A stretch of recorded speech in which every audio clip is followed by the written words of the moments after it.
From Fire Arrows to Spaceflight, A History of Rockets. Informational essay. As early as 400 BCE, logical and observant inventors in Greece used steam to propel simple devices. A man named Archytas used steam to send a wooden pigeon gliding along high wires. These early steam-propelled devices were of little practical use. They were mainly used for entertainment.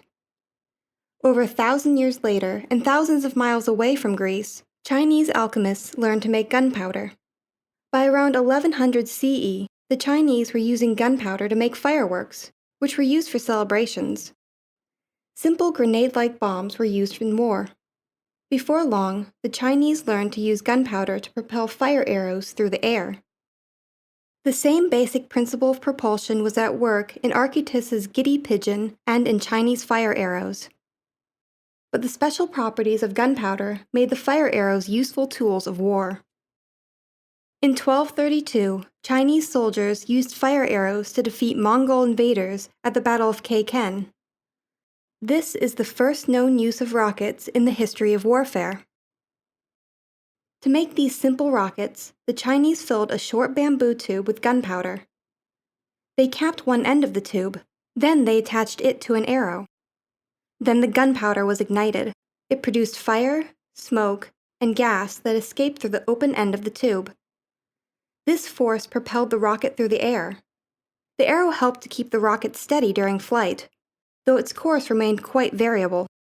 These earliest rockets may not always have done much damage on impact, but a deluge of many fire arrows could cause outright fear in the enemy.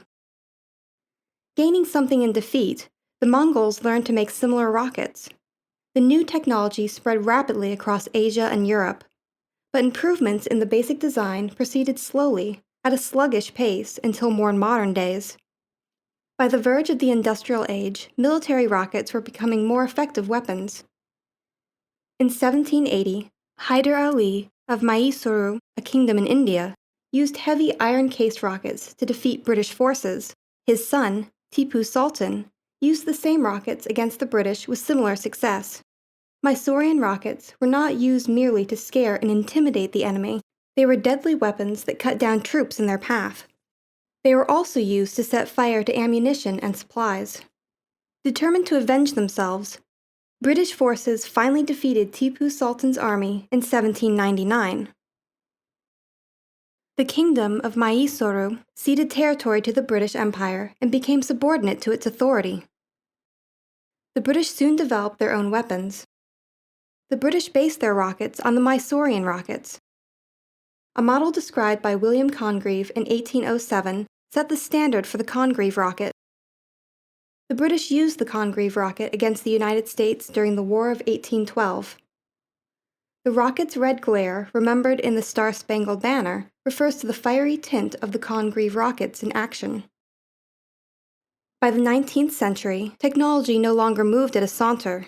The rate of change in tools of peace and war was accelerating as never before.